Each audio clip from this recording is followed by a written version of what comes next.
그것을 뭐 가타부타 이렇게 말씀드리기보다는요.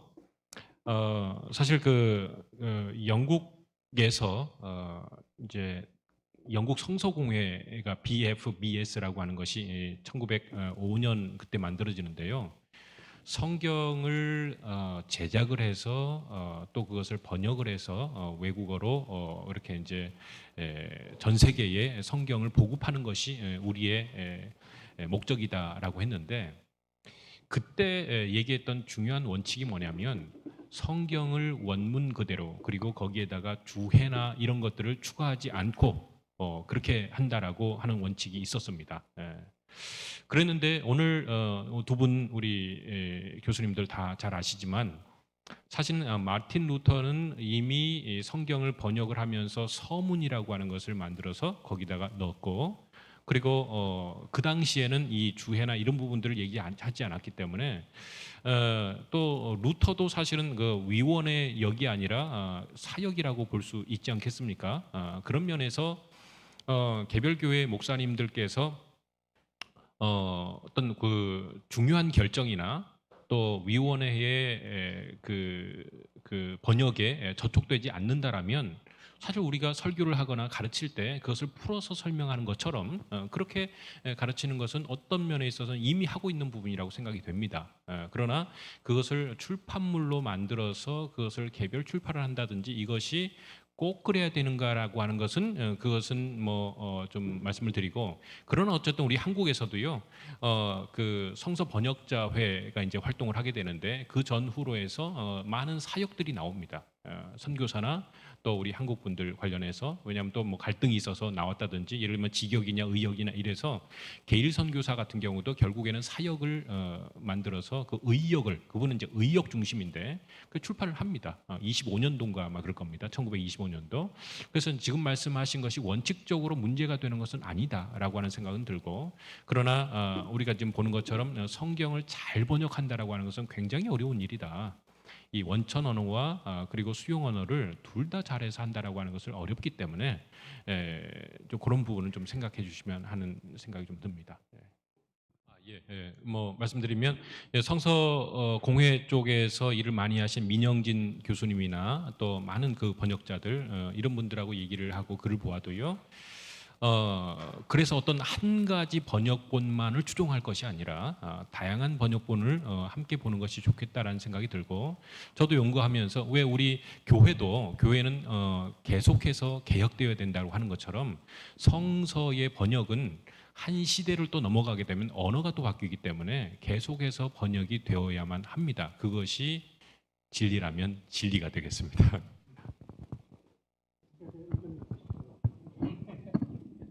예, 지금 뭐 특별한 의견은 아니고요. 기본적으로 동의하고요.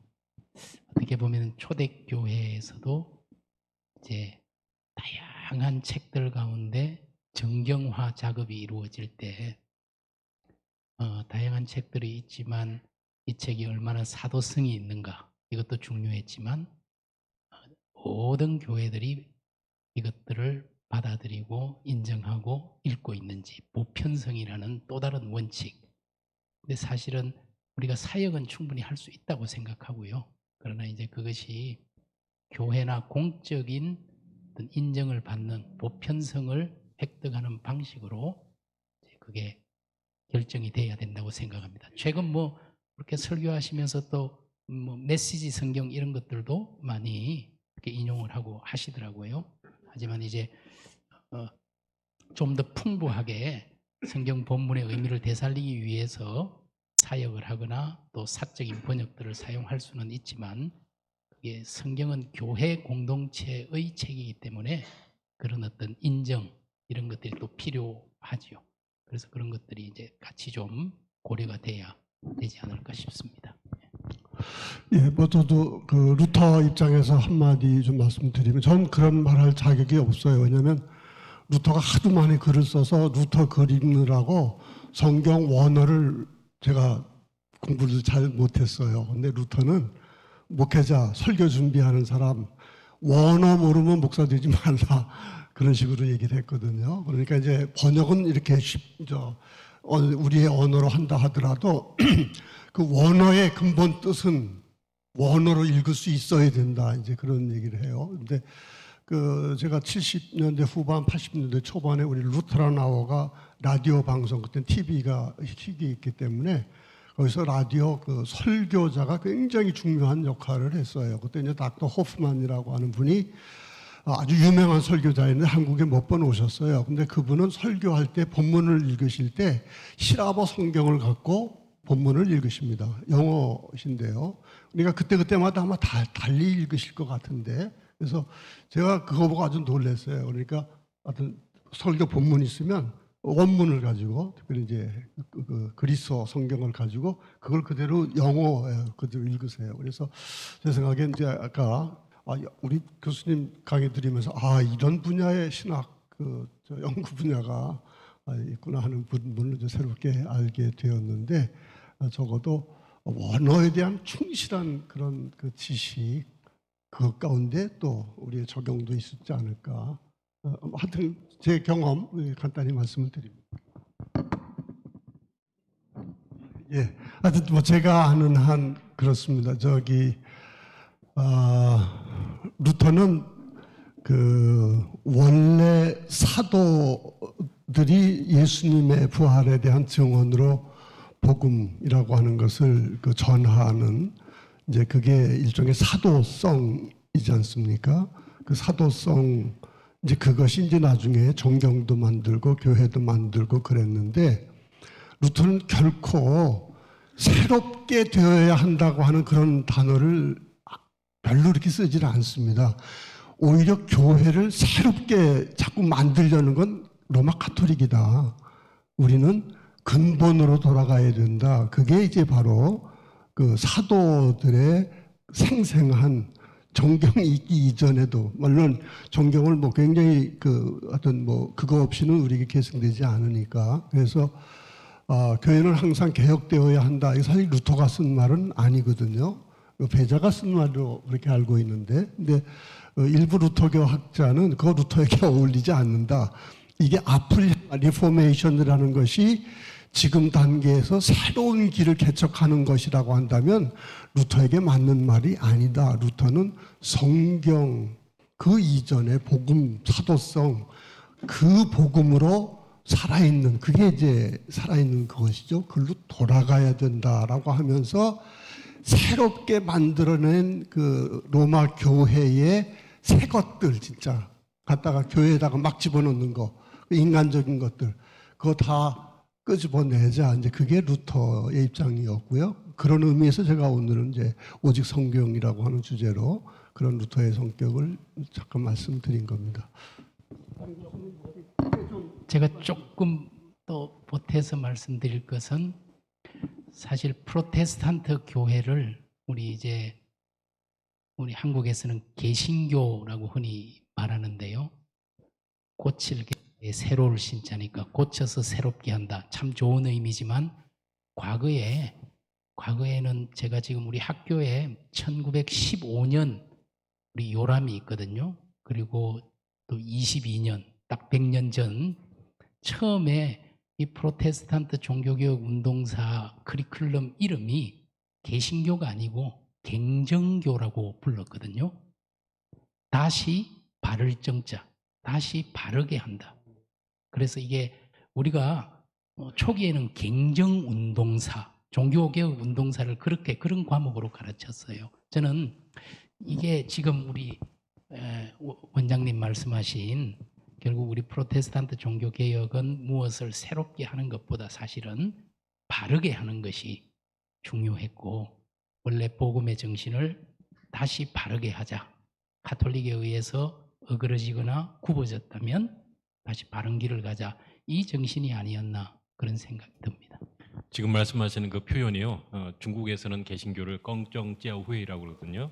갱정교회라고 합니다. 그러니까 아마도 거기에서 연결이 돼서 그 이름을 쓴 것은 아닌가 생각이 듭니다. 놀랐습니다, 저도요. 루터의 여성관에 대한 이야기하고 좀 연결해서 생각나는 것이, 사실 뭐 16세기 개혁자들이니까 그 시대 인물들이고 여성에 대한 인식은 지금과는 비교할 수 없이 보수적이었던 것은 분명할 것 같고요. 특히 루터의 탁상 담화에 이제 이렇게 우리가 얼핏 나타나는 루터의 여성관을 보면은 아마 지금 우리 여학생들은 굉장히 분노할 수도 있는 그런 것들이 있죠. 근데 이거는 이제 제가 여담으로 사실 16세기 지금 여성에 대해서 제가 굉장히 관심을 가지고 오랫동안 한 10여 년 동안 종교개혁 시기 여성들에 대해서 연구를 해서 계속 논문을 발표하고 있습니다. 그래서 이미 한 6, 7명 이제 그 당시 루트란 여성들도 있어요. 이제 여기 제가 각주에 있는 아르골라 폰 그룬바흐라는 여성도 루트에게 영향을 받고 소위 잉골슈타트 신학자들에 대한 공개 서신을 통해서 신학 논쟁을 제기하는 개혁자고요. 뭐 다양한 여성들이 있는데 어쨌든 이제 그런 좀 발굴이 좀 중요하다고 생각하고, 왜냐하면 역사는 남성들만의 이야기가 아니라 또 허스토리이기도 하기 때문에 히스토리만이 아니라 전체가 좀 균형을 잡아야 된다 생각하고요. 21세기에 와서 사실 저는 뭐 장로계 목사인데요. 제네바 종교개혁 그 기념 조형물이 있잖아요. 거기 보면 이제 제네바 개혁을 위해서 일했던 인물들이 쭉 있는데 그 앞에 보면은 루터 스빙글리의 큰 돌비가 있거든요. 기념비가. 결국 루터와 스빙글리의 영향을 받아서 제네바 개혁도 일어났다. 그런데 그 루터 기념비 옆에 3명의 이름이 있거든요. 얀 후스, 존 위클리프, 피에르 발도.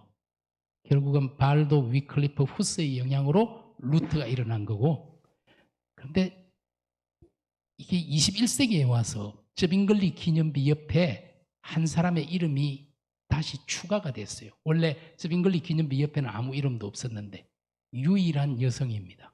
마리 당띠에르라는, 사실은 깔뱅이 제네바에 1536년 도착하기 이전에 먼저 여성으로서 제네바 종교개혁을 주장하고 이끌었던 수녀 원장 출신의 이 여성 이야기가 발굴이 되면서 제가 이 여성에 대한 글도 논문으로 발표한 적이 있는데요.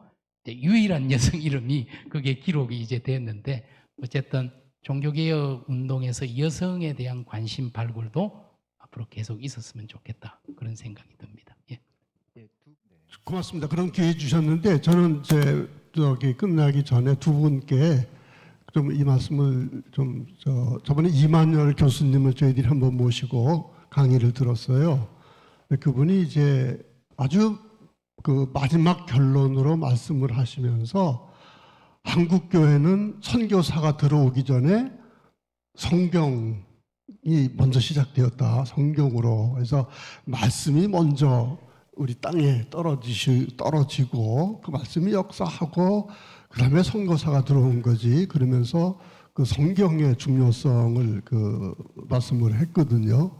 우선 성경 그 언어, 난 로스 그분이 이런 그 전문가적인 어떤 그런 그 언어 또 성서 그런 부분을 잘 몰랐는데 뭐 그분의 업적도 생각도 아마 연관해서 해주실 수 있을 것 같고, 또 교회사 부분에서 좀 생각을 해주실 것 같고, 또 혹시 우리 세미나 요 통해서 또 아까 주문대로 좀 덧붙이고 하신 말씀이 있으시면 간단하게 말씀을 하시면 좀 감사하고 그렇게 마무리를 짓도록 하죠. 저는 미국에서 공부를 하면서 그리스어 강독을 하면서 두 가지를 느꼈습니다. 한 가지는 내가 정말 예수님께서 직접 요거를 말씀하신 것은 아니지만 그 성경을 처음 썼던 그 필자들의 표현을, 그 단어들을 내가 읽고 있구나라고 하는 데서 전율을 느낀 점이 있습니다. 그래서 우리가 말씀을 볼 때 한 단어 한 단어 최선으로 번역된 그 성경 말씀을 좀 잘 되새기고 씹으면서 그렇게 보는 것이 필요하다는 생각이 들었고, 그 다음에 이제 좀 공부를 하다 보니까 결국에는 그 어의를 이제 결정하는 데 있어서 그 코인의 그릭이라고 그러잖아요. 당시에. 근데 그것이 성경에서 과연 몇 번 출연했는가? 이렇게 보는데 어떤 데에서는 뭐 10번, 20번 나온 것은 그런 대로 공통점이 보이지만 그 단어 뜻을 결정하는데 지금 2000년 후에 우리가 결정하는 거니까. 근데 어떤 것은 한두 번 나왔단 말이죠. 그리고 정확한 판단이 안 설 때가 있습니다. 그래서 결국 이것은 언어적인 문제가 아니라 최종적으로 번역은 해야 되는데 단어를. 근데 거기에서는 신학적 결정을 할 수밖에 없다라고 하는 것도 알게 되었습니다.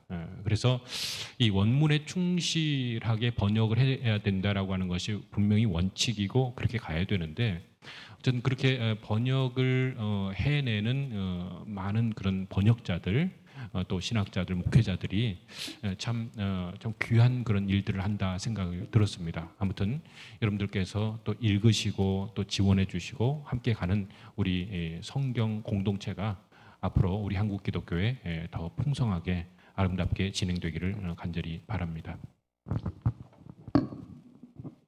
예, 우리 아까 목사님 질문해 주신 거 굉장히 그 예언자적인 그런 음성이었는데요. 저는 제 이 성경, 그러니까 성경은 하나님의 말씀 안에 중요한 위치죠. 사실은 말씀 그 자체는 그리스도지요. 말씀이 육신이 되어 우리 가운데 오셨죠. 말씀 그 자체가 그리스도라면 이제 기록된 말씀이 성경이고 어떻게 보면 들리는 말씀이 설교고 루트가 그런 말을 했잖아요. 교회는 입의 집이다. 이 설교 그리고 보이는 말씀 우리가 흔히 성례를 성찬을 또 세례를 인비지블 워드라고 하잖아요. 어떻게 보면 말씀은 그 자체는 그리스도지만 기록된 들리는 보이는 말씀으로 나타난다고 생각하고 결국 우리의 예배, 선교, 신학 전부가 말씀에 대한 거라고 생각합니다. 제가 결론에 성경은 종교개혁의 심장이다. 심장에서 모든 것이 지금 피가 뿜어져 나와서 전체로 전달되는 것처럼 또 우리 삶과 신학, 연구 모든 것들이 사실은 말씀에서 더 원천적으로 들어가면 그리스도에게서 나오는 것이 아닌가 그런 생각을 하고요. 우리 한국 기독교가 지금 뭐 말씀해 주신 것처럼 사경의 성경 연구에서부터 지금 여기까지 온 거니까요. 성경 기독교인데 우리는 사실은 그런 점에서 오늘 이 심포지엄이 굉장히 의미가 있고 특별히 500년 전에 개혁자 루터가 어떻게 이 하나님의 말씀과 씨름하고 몸부림쳤는지를 보면서 오늘 우리에게 요구하는 것도 있겠구나 이런 생각을 했습니다. 귀한 자리 감사합니다. 예.